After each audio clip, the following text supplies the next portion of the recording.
Welcome to Seizing Valor, where we discover God's path for manhood, one conversation at a time. I'm Joe. I'm Jack. And I'm Zack. I'm Ron Burgundy. I guess that means I am Zack. Yeah. I'm Zack. What? No. I thought it was going to be like a movement like I am Spartacus, but I am. Oh. Do I have as much pull as Spartacus? That'd be pretty dope. That would be pretty cool. Lead a revolt of, I don't know. Well, Have you guys Oh, ever sword. seen that movie? Spartacus? No. I was on a spree of like that, Ten Commandments, Ben-Hur. Ben-Hur, like those. Everything What was it? Charles Is Bronson Greatest Yeah. story ever told. that the 50s? I think those were the 50s. I think Greatest Story Ever Told was like 60s. Was Ben-Hur the first colored movie? No, Gone with no, Wizard of I thought Oz, Wizard of then Oz was Gone the with first the one, Wind, maybe. and then It Gone with the was. Wind a year later. Yeah, Because they made it like there was that transformation in the middle of the movie when it's like, Yeah. oh, it's all black and white, and all of a sudden, oh my gosh, it's color. that must have blew people's minds if they walked into that movie cold. I know. They're like, the world doesn't look like that. They did they remade it? remade They what? remade. Ben-Hur? Yeah. They Oh did. yeah, they did, That was like The that 5 years ago or 2016? something. Yikes. Why would they do and that? everyone more forgot than that, about it. Yeah, no one watched it. Yeah, Ben-Hur was 1959. Mm. Wasn't White Christmas also like one of the first ones too to have color? 54. 1954. Yeah. Was that right? Mhm. Oh, good. I'm still got it with my years. For anybody listening, I'm very good with years. I used to be a history major. Yeah, Joe remembers the 50s really well. I do. What were you doing back then, Joe? It's all these his diary entries from those years. For everybody who's listening, Joe has the curious case of Benjamin Button. I remember Sputnik. What are we talking about today, Zach? Oh, yeah, I'll do it for myself. wait. I'll do it. What are we talking about today? We are talking about gluttony and sloth. Slothany, if you will. Or gloth. If anybody Or- wants to take a look at our previous episode on 2 other deadly sins, you can check this out. We'll have the link up here. Yes. So last time we talked about pride and greed, and we've talked extensively about lust before that. So we are moving on to 2 more, 2 that are they're all heavily connected, but these 2 are very, I think they usually go hand in hand. Sloth and gluttony. So we'll be talking about that in general, about them and our own personal experiences with them as men, and how we can try to help conquer that. So stay tuned. Normally, because of sloth, we wouldn't encourage you to stay put, but in this case, we are. So, Mhm. or maybe you can go for a run while you're listening to this, so that you can fight sloth and find out. But anyway. How's everybody's week? Speaking of being up and doing things. Not bad. I had to endure, I'm sure a lot of us were, because a lot of us live in the Northeast area. So there was a tremendous batch of days where it was like 1 degree and below. I still was a cruel coach and told people we're still having practice. You're inside, And so what does it matter? people had to walk. Coach exists. But not me. I was a cruel person, but it was very enjoyable to not have to swim in a morning practice. But other than that, played guitar for church too. Ordered tickets for seeing Lord of the Rings live, which is coming up in a couple days. When people see this, I would have already seen it, which I'm so stoked for. Going to New York to see it with the girlfriend, and very excited. That'll be Thursday coming up. If anybody sees Lord of the Rings in New York on Thursday, you may see me. What is that? It's Lord of the Rings live. They have a live orchestra while the movie is playing. It's going to be the Ukrainian orchestra. Wow. Nice. I feel like that must be Very good. really hard to time out correctly. I know. Like, It was wild seeing they did Star Wars A New Hope. This one's like an hour longer than that, so the endurance. Yeah, and I've seen similar things to this, and they just have like really intense ear monitoring and like screens that like tell them the measures and scenes and all that stuff. And like they can like watch it and see it as they're doing it. Yeah. wow. On the visual cues to help them. But yeah, that's great. That's great, man. I'm excited. That's something I've always wanted to do. I've always wanted to go to that, but that's great. Where in New York is it? Radio City. Oh, it's at Radio City. Very Mhm. cool. Very cool. Yeah, they're playing it tonight, tomorrow, Wednesday, and Thursday. Surprisingly, not Friday or Saturday or Sunday. From Okay. here, I thought it was, I don't know, some sort of stage adaptation. Now I'm starting to think of like Lord of the Rings on ice. There is a random thing in the 90s from Russia where they reenacted like all of Lord of the Rings like for TV. It's in And it Russian, was- obviously, but And it was very bad. it was very bad. Do that. Cool. Anything else, Joe? No, that's it. Nice. Zach, you want to go? Sure. Had a really good weekend this weekend. I'm trying to think. I feel like I always feel like I remember the weekends, but I never remember like the week that leads up to them. But at least for the weekend, went home, had spiritual direction, which was amazing. Had a really good session with the priest that I do spiritual direction with. I go home to like my hometown because I go with my hometown parish priest, and yeah, it was just like, I don't know, it was just a lot of good work, and I felt like really good about like everything we talked about. I also did it. I had therapy like 2 days before that too, so they always kind of go very hand in hand. Like a lot of the things overlap, and so like having those two so close together, I feel like a lot of really good things, a lot of really good breakthroughs. So that was awesome. I really enjoyed that. Saturday night then went to a young adult event as a participant. We went ice skating. So it was like the first time I've been ice skating in like, oh, I don't even know, since college. And it was only the second time I've ever ice skated like in my life.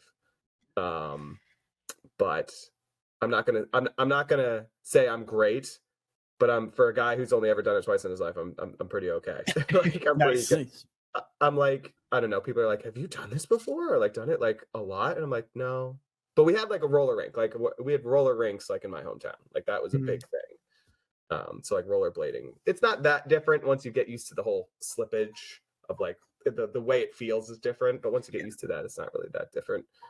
But so that was really fun. Oh, the ironic part was I keep joking with people. As Joe said, it was cold this weekend, and I was like, and it was so packed at this ice rink, like it was so packed, and I was like, oh yes. Every time I step outside and it's like in the single digits, I'm like, oh man, you know what I really feel like doing today? I feel like getting away from the cold by going to a building where it's also cold. That's what I want to do, so I can wear a coat inside. Or it just is like, man, it's like 28 degrees in here. Whew, that's balmy, like compared to out there. So that was really good. And then on Sunday, we had like a double whammy of events for our office. We have a Black Catholic apostolate, so like African American like apostolate within our diocese, and they had like their big mass for the year was over the weekend, which was really awesome to kind of like see that culture, like, and see that like sort of mass. You know, they do a lot of like, you know, dance, a lot of like very upbeat music, a lot of like dancing, especially in the processions and stuff, you know, just like out and like jiving and like swaying. And a lot of the music was in Swahili, and there was a bishop that came from the Virgin Islands to celebrate, and it was just really cool. I didn't get to unfortunately go to like the reception afterwards, which I hear it was a very fun time, lots of good food and lots of awesome dancing and everything. But I mean, I love seeing like how different cultures celebrate and everything. It was just really, really awesome. But I had to leave early because I had to go to our second event, which was for youth. We were doing a homeless, like we were doing like a drive of like coats and like personal items, like for the homeless that attend. We have like a meal that's served, like a dinner that's served on Sundays for the homeless. And so we had a few high schoolers who came up with an event for, distributing like coats and like personal items like soaps and shampoos, toothbrushes, like all like personal care items. And so I was there to help support and supervise that. And it went really, I was nervous about it, but it went really well. They did an awesome job. They worked really well. Like all the patrons were very kind and thankful, and like the people who were running the meal, like were really supportive, and were like, they helped us, we helped them, and it just was a really good event. And it just reminded me of how much those are all our brothers and sisters in Christ, and that they need help, and they're just like we are. We're all in different life circumstances, but we're all one big family. And then did something else happen last night? I mean, that like I had to like pretty much decompress after all that. The Chosen. I mean, we're on the second to last episode at this point. I mean, all the rest of it's in the theaters, but I haven't gotten a chance to do that. But so that was pretty awesome. Oh, Exodus 90 update too. It's going well. It's still hard, but lots of good fruit. I'm really I think it's really doing wonders in terms of like reordering my life still. Like I'm really enjoying it. I'm getting a lot of fruit. It's good. So any challenge? Almost a month now, right? Yeah, today is day 29. Day 29. So it's we're almost a month in, which is almost like a third of the way through, which is crazy actually. I wouldn't have thought that like before, but now that we're almost like a third.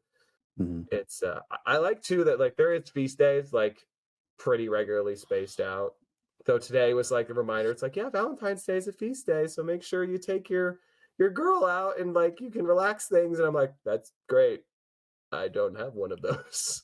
Can I relax 3 disciplines for myself? Zach, you can take us out. Me. You could take us out. Yeah, take you guys out. Yeah, you'll be here on the 14th. Forget Claire, Josh. I'm taking you out.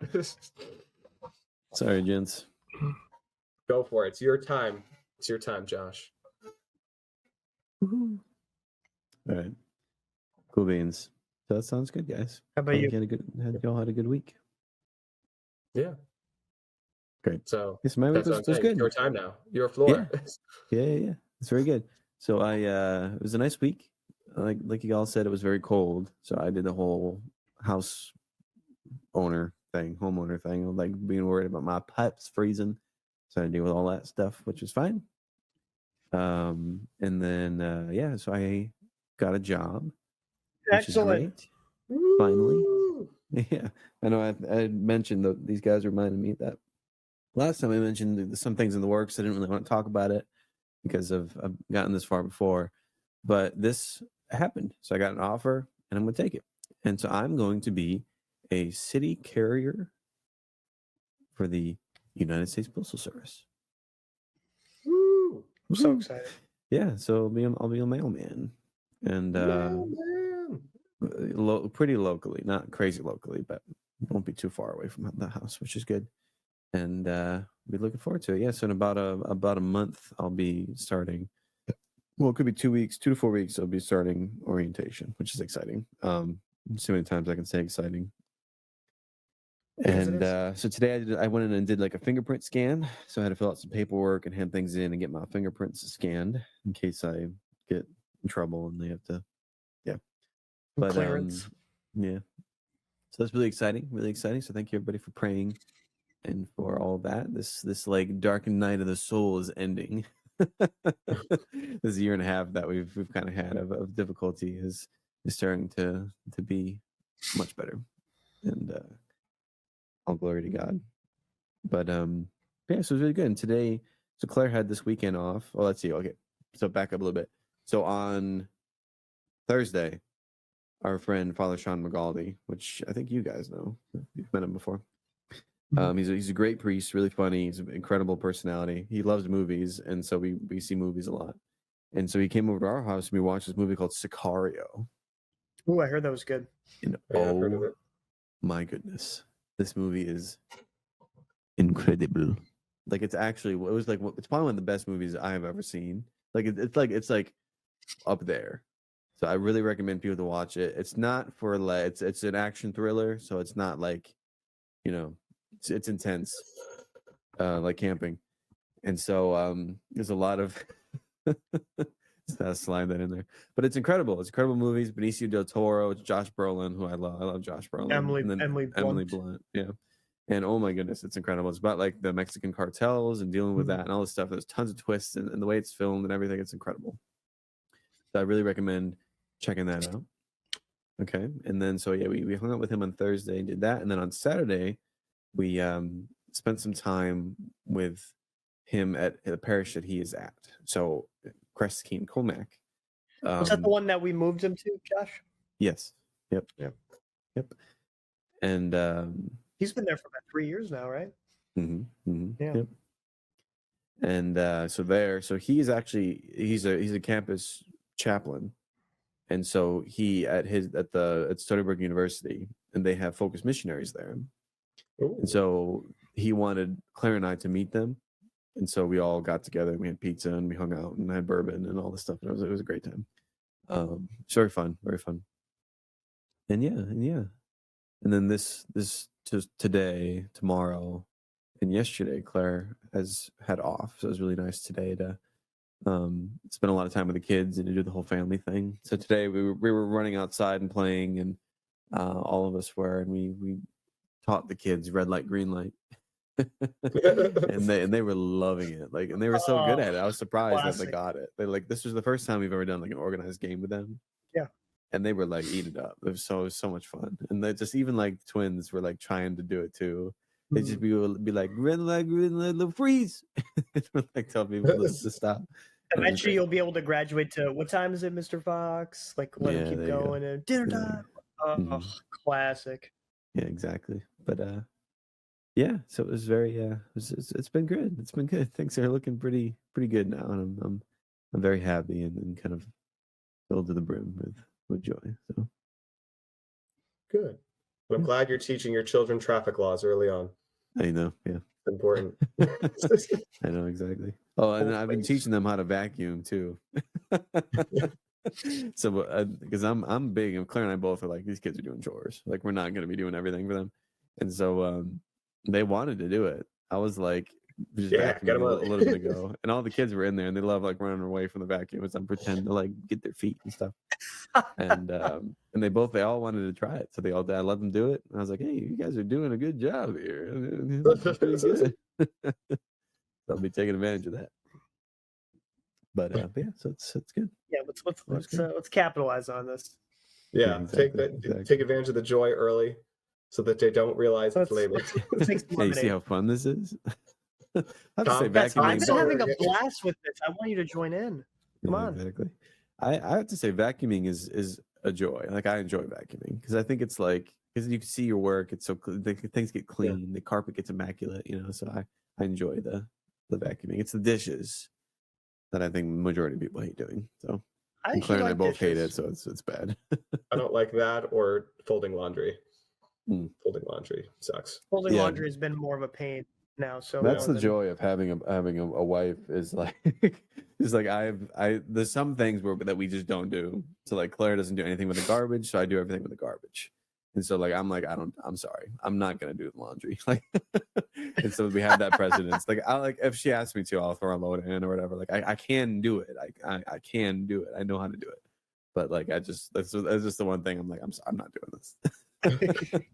And she's great. She does it because she loves me.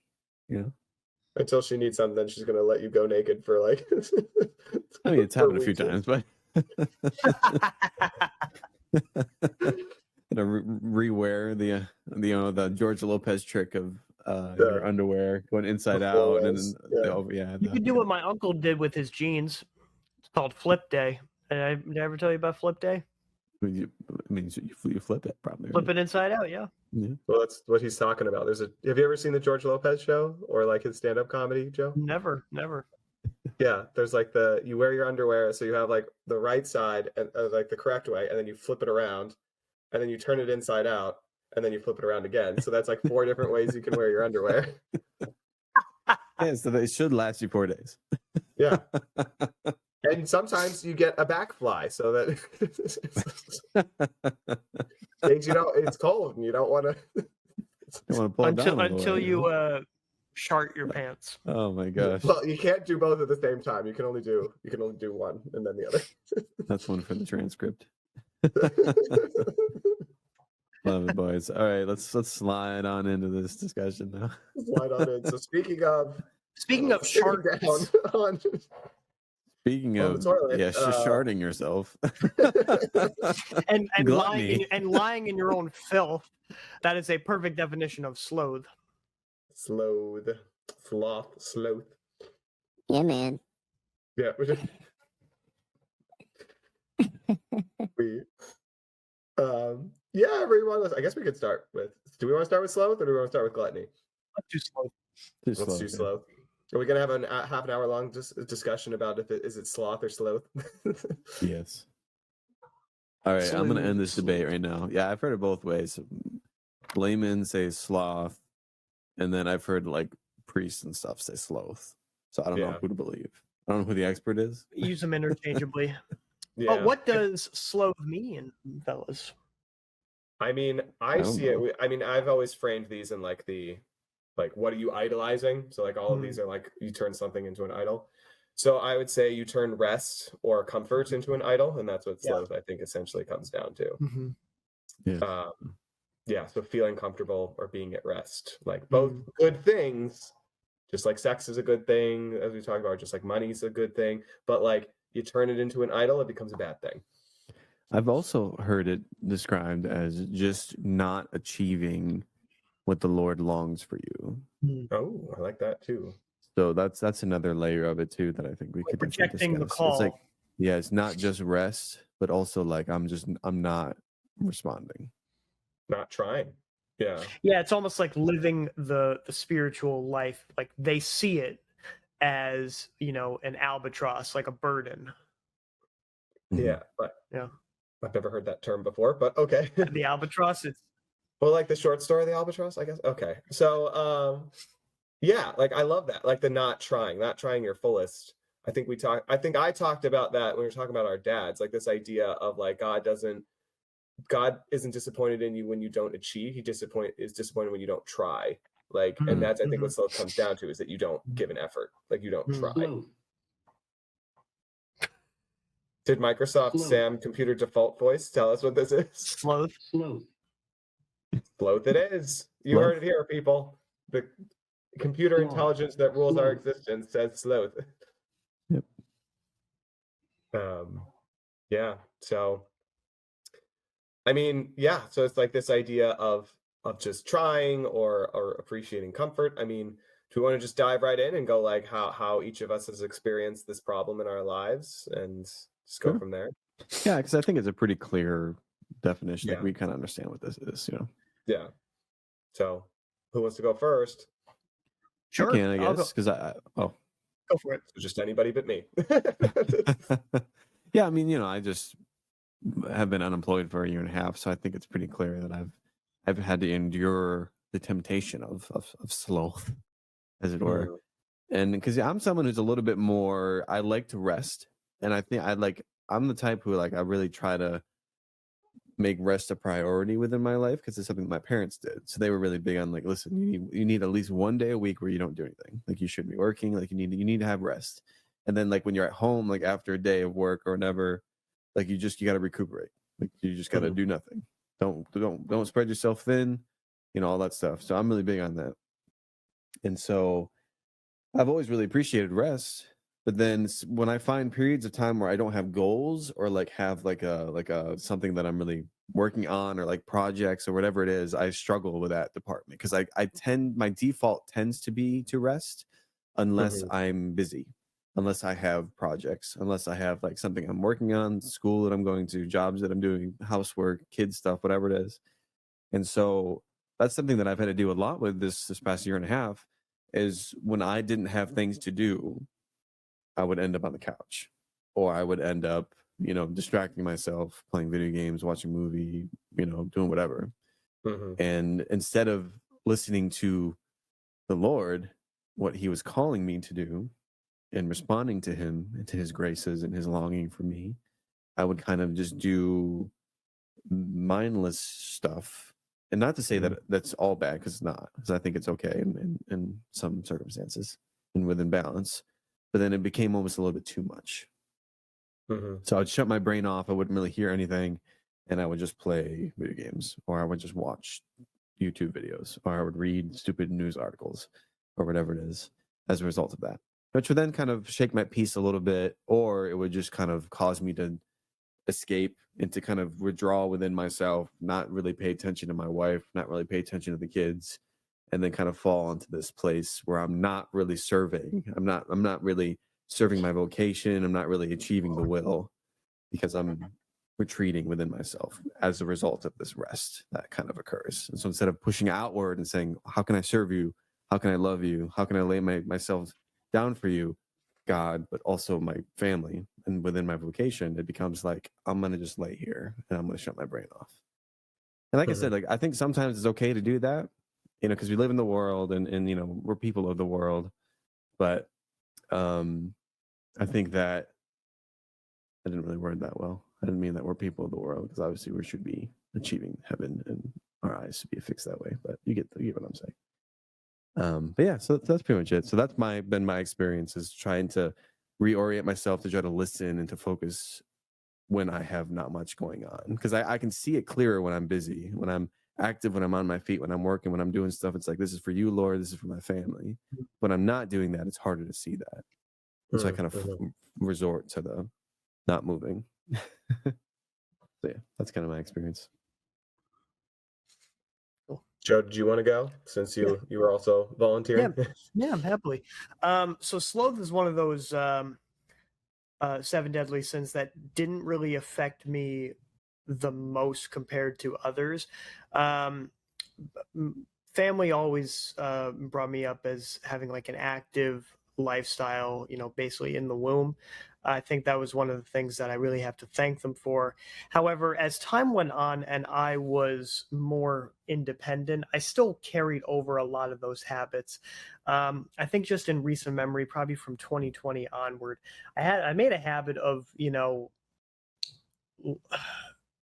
investing my time and attention into, you know, YouTube and just trying to like educate myself more, and instead of actually going forward with the things I've learned on there, because there are, you know, it's a vast expanse of knowledge that comes there. I focus more on the learning and less on the doing that I learned there. Like when it came to a lot of guitar stuff, like, oh, like all this cool stuff like that, like I could apply to myself, for example, I never did. And I basked in that laziness where I, you know, just wanted to watch like a YouTube video and it kept going. And it wasn't just guitar stuff, this was other stuff. But yeah, YouTube has been a horrible place for me. And like I've gotten better, of course. But it made me do things with reluctance. It made me less of a doer than I had been in the past. And I think that really hurt my ego in the past year, because I try to break away from it, because like there's a lot of good things that come from YouTube, but at the same time it's what you do in excess that kind of really defines what makes that a sin. So Agreed. Yeah, man. All these are disordered attractions or deficiencies and all of this stuff. And I would agree, kind of like segueing, like technology is like a biggest cause, I think, these days for sloth. Like sloth, I think is a little running rampant at this moment because of technology, or the temptation of sloth is definitely there. I mean, how many kids are there now that literally anytime they're not at school, they're just like in their room on their phone, like literally all day, and like afraid to face the real world.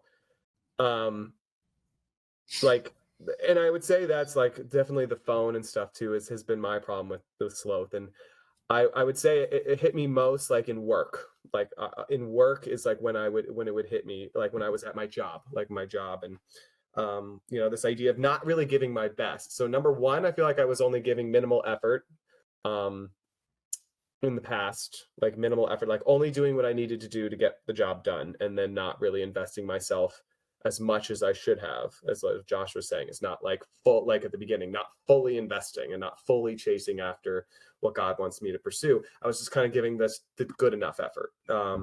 And then kind of after just giving the good enough effort, or when things would get hard or I would be stressed, you know, you'd throw yourself in the phone. So like, there you go. And because I feel like, oh, you know, like I did 5 minutes work, or let me put 5 minutes in my phone. And when 5 would turn to 10, would turn to 15, you know, like this idea that I always needed to reward myself, like with rest, like after a certain amount of time, even though it wasn't always a reward. Sometimes it was just running away from the stress. And so that in the end, like half my workday, or like a third to half of my workday, was just me and my phone, not really doing anything. I would tell myself it's like I'm pacing myself so I can do well. But now, like Exodus 90 is especially helping me with that, because I can't use my phone when I'm not supposed to. And so I'm like finding out it's like, oh, I can do like a full days of work without like having to do that. Like, and I actually give a lot better work and a lot better attention, and like I'm way more invested now. And I think, or even at home, like just realizing when I got rid of the technology, just like how much time I have and like how many other things I could be doing. Because like you, Josh, like I felt the same way. Like you take a day for rest, you come home from work, you rest, like that rest, like having, like wanting to be at rest, like all the time. Even though I'm like half resting at work now, and then also coming back and like, wow, that half day of work, I really need to take the rest of the day off. So like I was active in like sports and stuff, but like I guess even sometimes even that was a little bit of a temptation, because like I would work so hard at sports and I'd be so physically tired that I'm like, okay, I have to like rest. Like I actually have to rest, and I have to like, watch TV or watch a movie or doing something that doesn't require my body, because my body is so sore. But then that carried over into me having that same thinking with like work, which doesn't actually require that. It was just requires me sitting on my butt, looking at screen, which is then I come home and sit on my butt and look at screen. We need to allow ourselves to be bored. You know? Exactly. In the good way. Yeah. No, I mean, I think being bored is great. Like it's something we should really experience, because it causes us to like reflect and to think and to pray and to like hear the world, Yeah. But after hearing all of this, like I think one way we can really think about sloth. Slow off.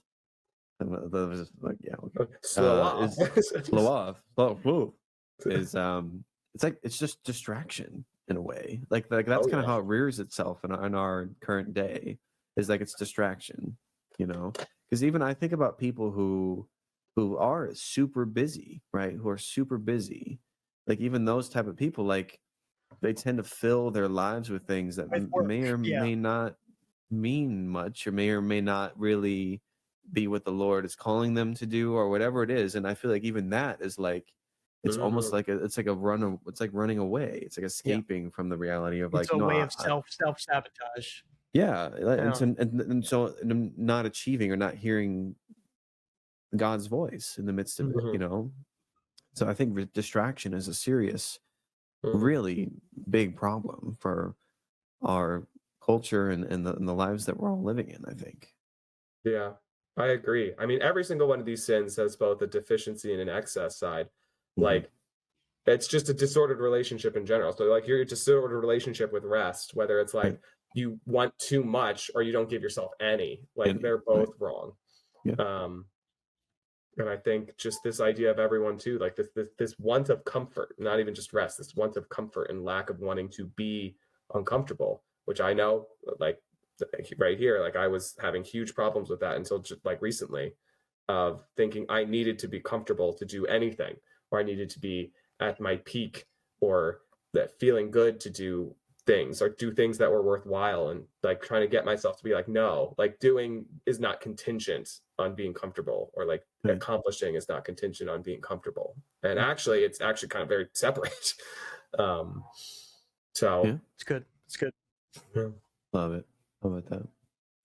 All right, boys. I'm going to talk about the scripture passages. Before we go into the next deadly sin, one thing that really stuck out to me, this Bible verse, was from Colossians chapter 3, verse 23, is whatever your task, put yourself into it as done for the Lord and not for your masters, which if I'm saying so correctly, masters meaning like not done for the world, but do it for God.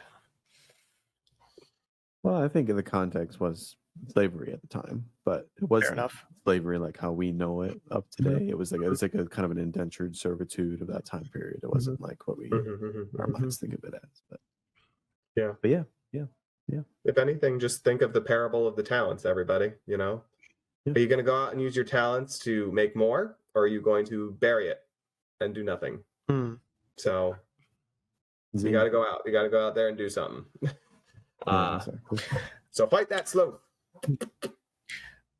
But In Zach's case, one thing that just came up in Romans chapter 12, verse 11 through 12, it says, "Do not lag in zeal, be ardent in spirit, serve the Lord, rejoice in hope, be patient in suffering, persevere in prayer." I think like what you're going through in Exodus 90, like, of course, you know, you're learning and growing in Christ, but of course, like the things that you're having to give up is a form of suffering, and that you're learning like in a new way of being patient and persevering and relying on God more so than ever. It's really inspiring. well, thank you. And I'm glad you actually brought that up, because for everyone listening, the counter virtue to the vice of sloth is zeal. So like zeal is the virtue that fights sloth. Mm. So this idea, even too with sloth, is like the idea of being lukewarm. You know, God doesn't want lukewarm followers. He wants full bore, like all in type. Like he'll work with you to get you there. Like that's the thing. Like you don't have to start there, but like the idea is we all need to be we need to be in. We need to be in. We need to give our best effort, and that's what zeal is. Mhm. Like that effort, that's like I don't know, that spiritedness is it's I don't know, it's really hard to define zeal. What I want to what is the dictionary definition of zeal? Let's find out. Great energy or enthusiasm in pursuit of a cause or an objective. So in this case, God. Yeah, because we weren't made for comfort.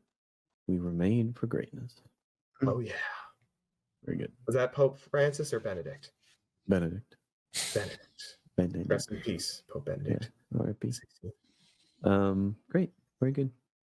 So I think sometimes when we talk about sloth, we're talking about the overindulgence or the overconsumption of technology and entertainment, which also, even in and of itself, can be form of gluttony. So we're going then into gluttony, which is the excess or disordered relationship or the idolization of essentially food or like things that you consume. Yes. I sometimes like to put like entertainment in there too, but like mostly it's like food and drink and pleasure activities. So yeah. But they're very interrelated, yeah. And like sexual then lust, the desire for food and drink in this case, it's not inherently sinful, but the excessive wanting of it is the one that becomes the sin. Right. Yeah.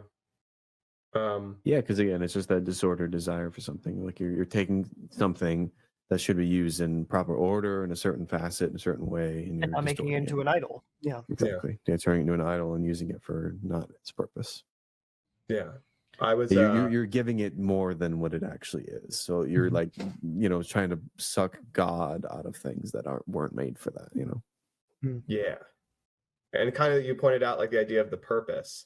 And like this idea, I was once told, like, yeah, each of these things has like different purposes. And when you don't use it for its full purpose, then you're using it incorrectly. So like for the example, like sex, when you talk about lust, like there's two purposes to sex. There's like the bonding and the love components of two married people. And then there's the production of offspring. Like those are two purposes like of sexual intercourse. So if you rob the act of one of those things, now it's lust. If you don't see it for the full thing, like the full thing, or openness to life. It doesn't have to be like every time you have sex, you're having a baby, but like this idea of openness to it.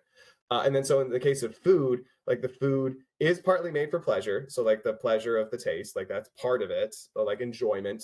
but it's also for like the fueling of your body and like for the sustaining of your body. So when you detach one of those things, then all of a sudden now like you're struggling with like it becomes gluttony in a way, because gluttony, just like those other sins we talked about, can be both excess and deficiency. Like this idea is like gluttony is not just eating everything in sight and becoming like I don't know, or like becoming overweight or whatever it is, like, or like stuff like alcoholism or whatever. Like it's also deficiency sometimes. So like stuff when people struggle with like just having any sort of disordered relationship with is a temptation of gluttony. Just because you struggle with that, for anyone listening, if anyone who's struggling with that, doesn't mean that you're you know what I'm saying? Like the struggle is not the sin. Like the action is the sin. The struggle is not. Does that make sense, everyone? I want to be sensitive to these things. And yeah. So everyone has struggles. And so your cross is not your sin, but like when you let it overcome you, that's when things start to tip. Yeah, I mean, that's why we're having these episodes about the sin is like the temptation and how to kind of deal with that and how to offset these vices and whatnot. But yeah, I really like the St. Thomas Aquinas quote that we put in here in our document that says that gluttonous explains that something becomes gluttonous when it's done too soon, too expensively, too much, too eagerly, or too daintily. I think that's daintily. Kind of daintily. That's really interesting. That's the word of the day, man. Yeah, it's like you're kind of mistreating something still because it's like you're like it's good. You know, something's good. You know, and so like are you like you should still enjoy something, you know, like that's like the offset. Oh gosh, I'm not articulate. You know what I'm saying? Like, you guys want to talk about that? What does daintily mean in this context? So this idea too is I even think of, so I'm like talking about the two purposes. So everyone so the pleasure and then the fuel. So this idea is a lot of people think of the pleasure. So it's idea is you don't really take into account the idea of the fuel and you just pleasure. It's just like I want the pleasure of eating over and over and over again, and I don't care that it's bad for my body. I don't care like all that stuff. So, but the opposite can be true in the text is you only see it as fuel. Like when you only see it as fuel, or you only see it as a way to upkeep your body, and you only really think about food in terms of how it makes you look, or even in terms of how it feels you. Like any of these people who are on like, you know, you get these diets that you don't care as much anymore. It's like you're just putting the nutrients in your body, you know, like you might as well just put an IV with all the vitamins and minerals you need in there and they would be fine. Like this idea is that food is meant to be enjoyed too. Or this idea is that like enjoying the food is not a sin. And that's the thing. It's like you need to see the full picture of how food affects your body. Like you need enough of it to make you healthy, but you like can't have too much of it to make you unhealthy. Like that, but it's like finding that balance. Like, I mean, I would just say it's just removing the goodness from it. Yeah, you know what I mean. And I think oftentimes we see that with sex, is it's like it's done so way like we have to protect this, it's sacred, and it is. But I feel like sometimes people take it a little too far to the point where like now it's no longer good. So like that the sense of daintily comes in where it's like I can't really find give pleasure. this or like make this what it's supposed to be, like because of that the things that have put upon it, that I projected upon it, that this is bad, it's evil, I shouldn't have this, I shouldn't be enjoying it. So therefore, so that's like you're taking that goodness out of it, I think. So that's interesting. And there's like a lot of goodness too, like even the fact that like food has a special place in our culture, and like all cultures, because food is like a uniting mechanism. Like the idea of a meal is of a bringing of a people together. So like food has a social component to it as well. Yeah, it's in a way it starts conversation. There's a reason that we have social gatherings and holiday gatherings around, like for example, Thanksgiving. That's what sparks out conversation. Or like just like, hey, do you want to get a beer? Hey, do you want to get coffee? Like this idea is that food and drink bring people together, so that there is an inherent interhuman aspect to food. Like even in like in Catholicism, like this idea is that the liturgy is centered around a meal, like, you know, like the Last Supper, you know, like this, like that's a meal. Like Jesus transformed himself into food and drink. Like this idea is like food and drink can't be bad because, you know, first of all, because God created them, so they are good. Like, That's and what I was that gonna say too. Is like that's the beauty of meals. Is it's like looking at what the Lord. It's like seeing creation in front of us. Like Mhm. obviously, you know, and then our high processed world food industry that we have, it's not quite the same. But like back then, when you see the fruit of the vine, you see the you know the slaughtered calf that you're eating, and you see all this stuff. Like it's all here right in front of you, and it's like a way of like you're offering this up. Like look at look at what the Lord has provided for us in the Right. sense of like this is good, and let's enjoy it and all that. Like. yeah. Yeah, appreciating creation. hmm Very So cool. I could start if we want to go in a different order. Or did you want to go, Josh? Didn't matter. Talk about personal experience. Let me go last for this one. Yeah. Okay, I'll go first then. So there's definitely a lot of different like little ways that I feel like gluttony works its way into my life. So I mean, I'll brush on a few of them.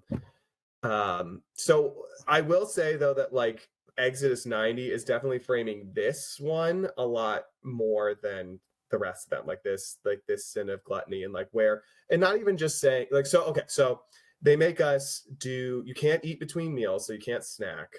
You have to fast 2 days a week, and then there's other stuff like you can't eat alcohol, you can't have sweets, like all that other stuff. But I'm focusing mostly on those first two. Because as a former athlete, like I was very much, it was drilled into my head that essentially like you have to eat constantly, like not constantly, like, I don't know, like gaining weight, but like this idea, I was a cardiovascular athlete, swimming, like you're burning thousands of calories. So like Yeah. you have to have food in you like all the time to give you energy.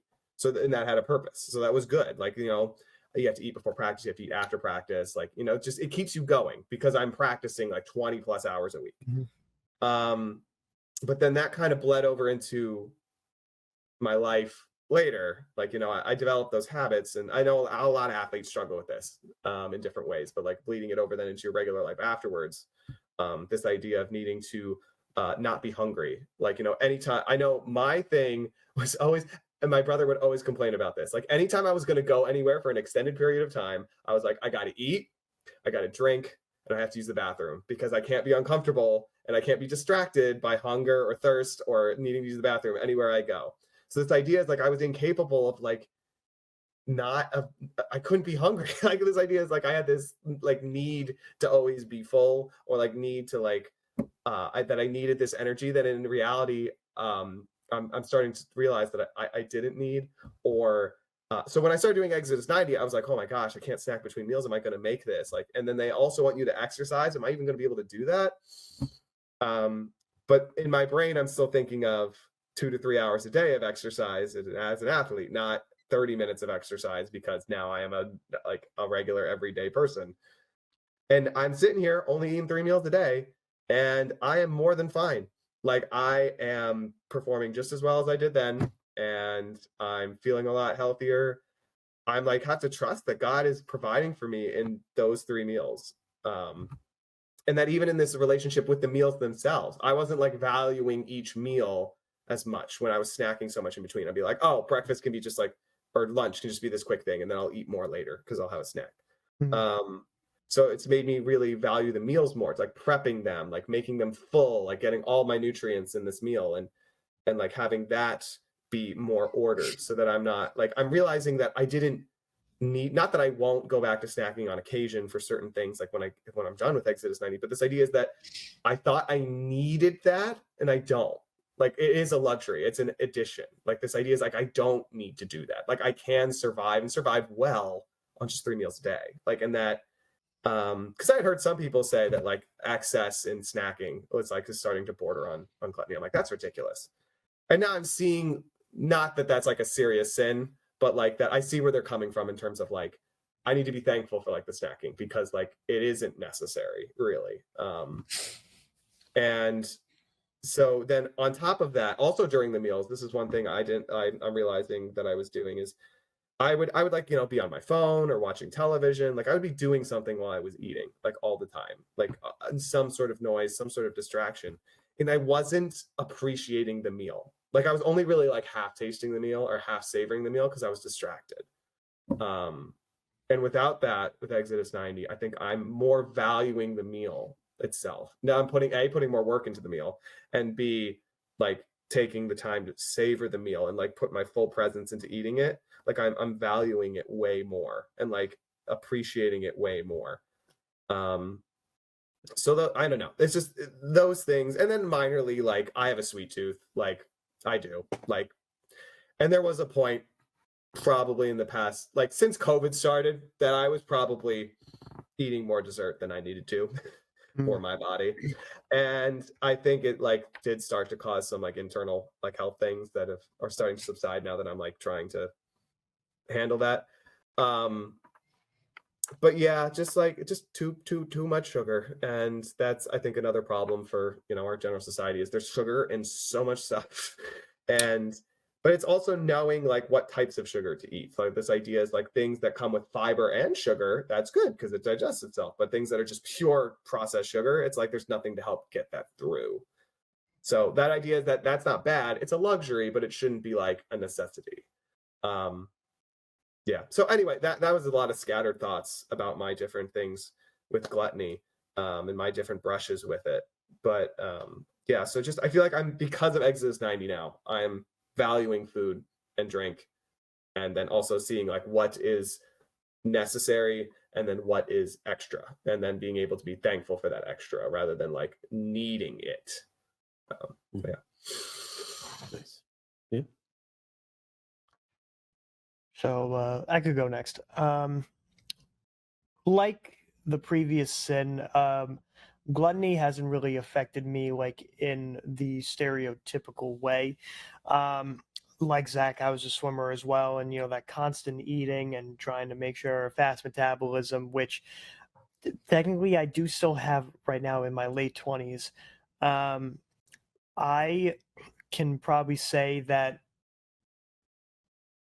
I enjoy the way that I look almost to an unhealthy point, like almost in a vain way. Um, and it's not, I can say with the utmost certainty that it's not the best way because it's an obsession of not trying to be a glutton. It's this obsession at looking at these recipes, looking at these different types of ingredients. Like I'm one of the very few guys, it seems, that like obsessively looks in the supermarket at what's behind the product, because I'm so deathly afraid of the chemicals in food that could get inside of me. I don't want it to, you know, because some stuff is cancer causing too, and I don't really want that to be a part of me. So it's almost that over analyzation that robs me of the happiness that I could have otherwise. As far as like the like trying to get into the middle ground, you know, the one where you are excessively overeating. Well, I'm not saying I'm an undereater. I am a I'm a person that it's the daintily, yes, as if like it's a it is a good thing to be eating, but at the same time, like I look at it almost like as an attractive, beautiful thing that I can't, you know, indulge in too much. Like people go with lust and sex, they can't exactly see the beauty in it too, and I find myself in that trap quite a lot. Yeah, I don't have an eating disorder. Like I love food. Well, Yeah. not every eating disorder has to do with, you know, like they all look different. Just Yeah. saying, but like it's not all not eating. Right. Yeah. Yeah. Well, thank you guys for sharing that. I really appreciate it. It's good. So I think this episode is like my cross. So like between the sloth and gluttony, it's like this is what I endure most of. Like my temptation, most of my sinning is like in this department. Because I'm the complete opposite of you, Joe. Like I struggle hardcore with food. Like this is probably one of my biggest like issues, I would say. And I think a lot of this, and you know, just kind of hearing you guys talk about it, is like I think for me, like I think apathy plays a huge role. You know, like I think for a lot of this stuff, honestly, and we can talk about that too in the foundation of sloth, but like just no longer really caring about like this stuff, taking care of yourself because I would rather eat a poor meal, or I would rather eat too much, or I would rather not deal with stress or whatever it is. But yeah, so as gluttony goes, like obviously I do struggle with it big time. I eat way too much, and I like it's a pretty unhealthy attachment, and it's a learned thing because my parents are that way too. And so just growing up, we would always have massive plates. And as a like an active teenage kid, I never realized that like eating so much was bad, and like wanting to eat so much was disordered, and it was never really taught to me. I never really understood that. And then as I got older, it just continued. It just continued and continued. And then obviously, as we get older, we tend to get less active, and me kind of always wanting to rest more so than not. It just became like, the weight started piling up. And, I gained 40 plus pounds in the past 5 years since college. And it's all because of that. All because of that. Because I would rather enjoy eating for the sake of pleasure other than feeling my body or like what it would do to me. And I've gone through ups and downs with this stuff, like, and I'm not saying that this is a constant, like, I've had long periods of time where I can eat well and I know what to eat and I care and all that stuff, but then it tends to like go back to this like baseline of like I don't really care, like I'm just gonna eat to enjoy it, and I'm gonna eat a little too much and all that. So it's just something that I've always been working through, and it's always on my mind, and like just trying to deal with it and to cope with it. But yeah, so I this is one thing that it hits home big time, because that's me. Is like I know how to eat, like I know the health benefits, like I know it should be high protein, low fat, like I know it should be fiber and less sugar, screw the processed stuff, like all of that. I know that, but like I don't care enough to do it, and I think that's a part of the issue. But I think that my desire, and especially this year, has been, we talked about this with the new year, was like my desire for the year is to have freedom, and really from food. Like that's honestly like my one thing that I want to get this year and to really work on. Because every year before this was like I'm trying to achieve the knowledge, like I want the know-how to eat better. I want to know what I should be doing, and now I have that. And I feel very confident of that. And so now it's like, okay, so how do I get freedom? And then after a couple of weeks ago doing spiritual direction, I realized, well, it's because of apathy, because I just don't care. And so I'm trying to like care again about how I feel, because honestly, guys, I'll eat myself sick, and like I don't even care. Like I'll do it the next day, I'll do it too. Like, and it becomes like one of those things that like I just need to work through and figure out why, and like to know that like I shouldn't be doing this and shouldn't be like desiring the pleasure over what's the end result, over my own health. So but yeah, that's kind of my experience with it. Like I know it's a Debbie Downer and it's not fun to hear or to talk about. It makes myself look bad, but I think that's something that, just to be honest and personally, that's a big sin, like a big cross that I've been bearing for years. So yeah. And we all have, I mean, all of us, like, and all of you listening, like, of these 7 deadly sins, one always hits home the most. We all have that one that's the most difficult, the one that really is the cross, like that we bear. And thank you for sharing that, Josh. Like, Thank you, Josh. I mean, I think us being open and vulnerable about what really makes us struggle is what helps the people that are listening to us, and knowing that we're there for them, we're here for you, we're here for each other, and that none of us are alone, because as I said, like it doesn't matter if you struggle with the same of the 7. It's like all of us struggle with one of the 7, and they all are really all the same roots and like all the same things. It's just us responding differently. And yeah, I mean, just they're all so difficult. I mean, really, in the end, for us to deal with. And I love that you brought that up, like the apathy, that like the not caring, Like, I mean, it's and like in that piggybacks so well off of what you said, Joe, about the overcaring. Like, the overcaring and then the undercaring. It's like it's somewhere in the middle that we need to live. Like on that note, like the counter virtue for the vice of gluttony is temperance. Is being able to live temperately, and this can go for a lot of areas because we're talking about excess and deficiency, but it's essentially the quality of moderation or self-restraint. Just being able to find that middle, and as we were talking about, knowing the proper purposes of everything and like knowing how to balance all of that. It's a hard way, but it is the way that we fight against this.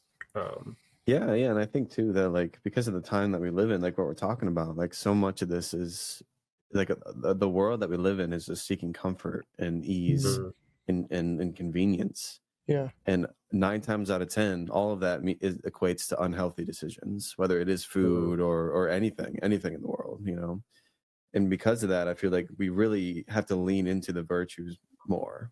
And so temperance has been one that I've really been praying for. Like I almost daily, I'm begging the Lord to help me improve in temperance and to give me the grace and courage to achieve it.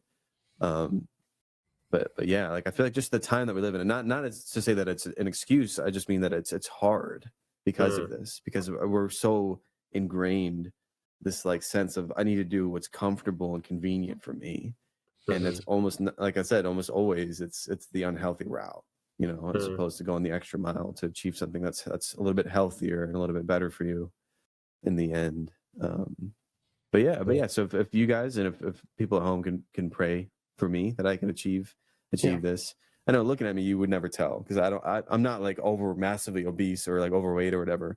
But like this is something that I struggle with, and to work through and again, not make an idol out of unhealthy food and to just realize that I should, have this rightly ordered within my life, So I heard this. As like I said, I think this could be a different topic for a different day, but I think I was listening to this video about this Dominican priest who was talking about like whether or not smoking cigars is sinful.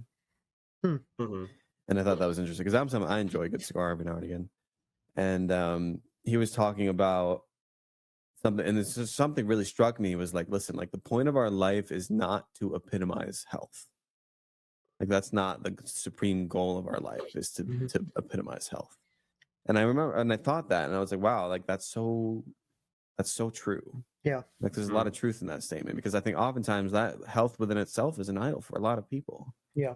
It's like everything that I have to do has to be healthy. Every decision that I make has to be the healthy option. Like if I have an A and a B decision, one is a healthy one in my mind, one is an unhealthy one. I have to choose healthy every single time. And I think oftentimes what this priest was arguing and what I would argue too is like sometimes it's okay to have the unhealthy option, especially if it leads to something that could benefit you, could benefit the world, could benefit your relationship with God. Because I think that with cigars, like when I smoke a cigar, it's more like it's a half an hour to an hour of me sitting, reflecting, thinking, praying as I'm doing that. Okay.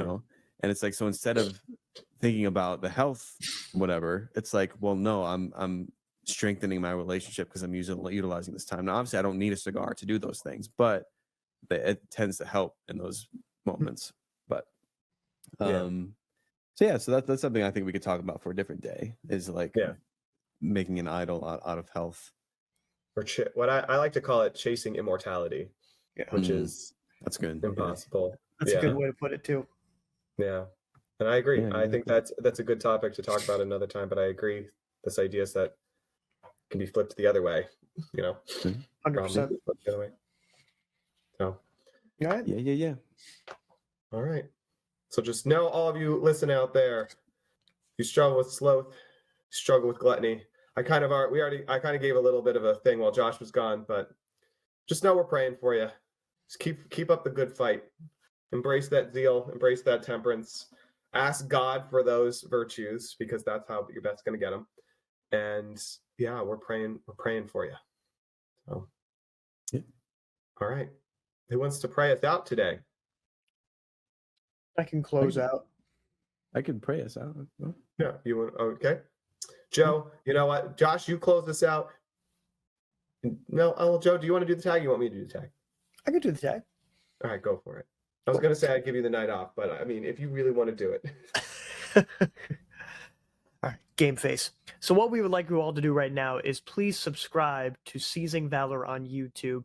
Also, we are on Spotify as well. They're video episodes, so please follow us there on that platform. Also, on Instagram, you can find us at Seizing Valor. We post additional content on the occasion so that if you guys want to see us, is that sign language, Zach? I can't tell.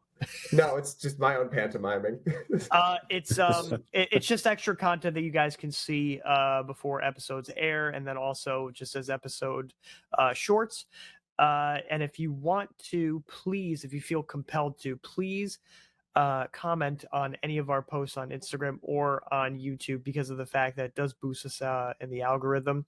Please subscribe, hit the bell icon if you're new, like all those videos. But if you want to maintain a little bit more privacy or just have an additional open content with context conversation with us, please feel free to email us at seizingvalor@gmail.com for a little bit more discourse, as they say.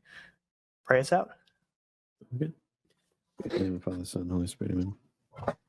Heavenly Father, thank you for today. Thank you for the gifts that you've given us, and for this fruitful discussion as we talk about two things that I think a lot of people out there have some experience with and some struggles with, maybe some they're tempted towards. But I just pray that in this moment that we can lay all of these things at your feet, that we can put this upon your altar and the feet at the foot of the cross. That you and just ask that you take it up, you and turn it into gold, turn it into diamonds. Just ask for the courage to fight these things, because oftentimes these temptations, they can be overwhelming at times to the point where we give in and kind of fall into the area of sin. But I just pray that we are given the virtue, that we're given the courage, and to overcome when we are struggling, and to always recognize the need for the virtue as that we need to improve on and to work on in the midst of this. And just pray for myself and for these guys here that we can grow in our healthy relationship to food and to rest and to distraction, that we can always put you first in all things, can help us remove those distractions that pull us away, and let us understand the goodness of rest and the goodness of food, and to always keep that in proper order. We love you, Lord. In your most precious and holy name we pray. Amen. Amen. All right. Take care. Be a light. We'll see you all next week. Peace. Peace.